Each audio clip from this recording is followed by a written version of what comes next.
Isso aconteceu quando eu ainda era muito jovem, provavelmente na segunda ou terceira série. Minha memória daquela época não é perfeita, mas essa noite ficou marcada para sempre na minha vida. Era um dia de aula e havia chovido muito. Uma tempestade forte e constante. Depois de me buscar na escola, meus pais precisaram sair novamente para um evento importante. Acho que era um jantar ou arrecadação de fundos. A ideia era voltarem para casa à noite, mas a tempestade piorou tanto que se tornou perigoso dirigir. Então, acabaram dormindo na casa de amigos, que ficava mais perto. Passei a noite na sala assistindo TV e acabei pegando no sono. Horas depois, acordei com frio. A casa parecia mais gelada do que deveria. Lembrei da lista da minha mãe e fui checar tudo. Portas, janelas, cortinas, estava tudo trancado e fechado. Mesmo assim, o frio parecia estranho, como se viesse de dentro da casa. Subi para o quarto e só então percebi o quanto a tempestade estava violenta. A chuva batia contra a janela, trovões estremeciam as paredes e eu não conseguia dormir de novo. Foi então que ouvi um som, um rangido baixo, como madeira se mexendo. Mas meu quarto era todo acarpetado, não havia como aquele som vir dali. No silêncio entre os trovões, percebi, vinha do meu armário. Olhei bem. A porta estava fechada, mas, quando o próximo raio iluminou o quarto, por um instante, vi algo que me gelou por dentro. A porta estava entreaberta. Eu tinha certeza absoluta de que a tinha deixado fechada. Foi quando ouvi passos descendo a escada. Mas não eram passos normais. Soavam desajeitados, como se algo tropeçasse ou se jogasse de degrau em degrau. Aquele som se aproximava da mesa. E então eu vi 2 pernas, nuas, cobertas de lama e arranhões, tingidas de um tom amarelado estranho. Não dava para saber se eram de um homem ou de uma mulher.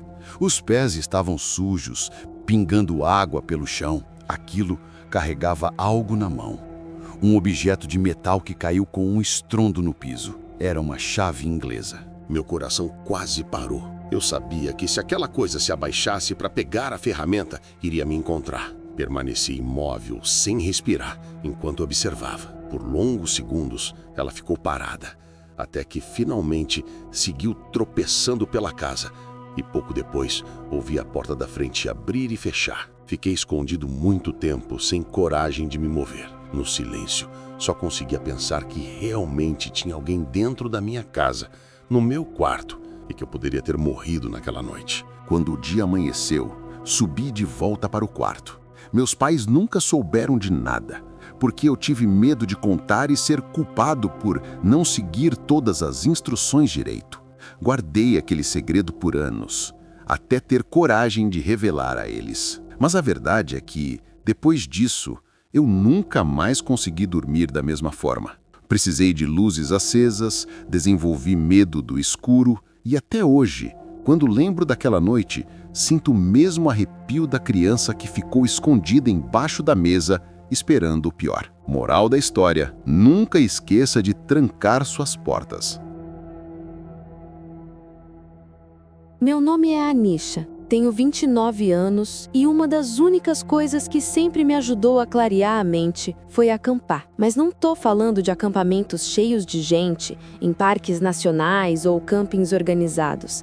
O que eu gosto é do isolamento total, o meio do nada, onde você sente que é a única pessoa na Terra. Cresci no norte da Califórnia e passei boa parte da vida adulta aprendendo a encontrar esses cantinhos escondidos. Essa história aconteceu há alguns meses, logo depois do fim de um relacionamento complicado. Eu precisava ficar sozinha, então simplesmente peguei meu carro, algumas coisas e fui para um lugar à beira de um rio que já tinha descoberto antes. Era um ponto escondido, acessível por uma estradinha de terra quase invisível, mas quando cheguei, meu coração afundou. Havia 2 caminhonetes estacionados perto da trilha. Não vi ninguém por perto, mas só de saber que havia outras pessoas ali já estragava o clima de solidão que eu buscava. Pensei em desistir, mas insisti. Era um rio longo, provavelmente não iria cruzar com eles. Caminhei uns 15 minutos e avistei 2 homens pescando, barbudos, botas pesadas, com aquele jeito típico de gente do interior. Mas havia algo estranho. Um deles rapidamente cobriu algo com a jaqueta quando me viu e, nervoso, disse que estavam só atirando em latas e não queriam me assustar. Respondi com um aceno educado e continuei andando. A forma como ele falou me deixou inquieta. Era forçada, como se estivesse tentando parecer natural,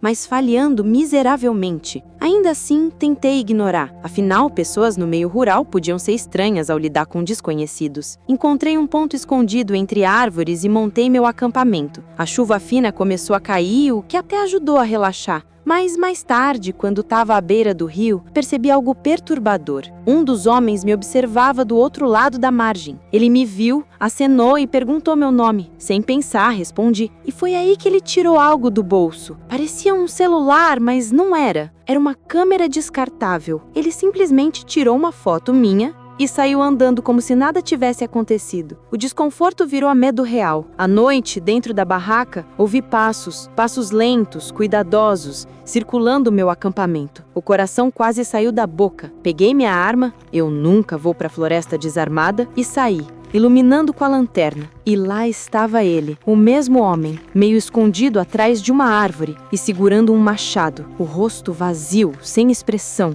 Frio. Levantei a arma e disse firme: saia agora ou eu atiro. Ele não se mexeu, só murmurou algo sobre seu amigo Ivan, dizendo que precisou cuidar dele. Eu não quis saber o que isso significava. Disparei para o alto, um tiro de alerta. Ele se assustou, deixou o machado cair, a adrenalina tomou conta. Fiz ele tirar os sapatos para dificultar uma perseguição, revirei seus bolsos e o obriguei a me entregar as minhas coisas. Peguei o machado e joguei os sapatos longe, no escuro. Com a lanterna nele o tempo todo, mandei ele andar na direção oposta. Assim que sumiu de vista, corri. A chuva caía, a floresta era um bru. Eu tropeçava, escutando cada estalo atrás de mim como se fosse ele me seguindo. Quando cheguei ao meu carro, as 2 caminhonetes ainda estavam lá. Não pensei 2 vezes. Joguei minhas coisas dentro e arranquei dali. Assim que tive sinal no celular, liguei para a polícia e contei tudo. Meses passaram e eu nunca soube se encontraram aquele homem, mas a frase que ele disse ainda me persegue. Tive que cuidar do Ivan. O que será que ele quis dizer? Eu prefiro não descobrir. O que sei é que se eu não tivesse armada naquela noite, provavelmente não estaria viva para contar essa história.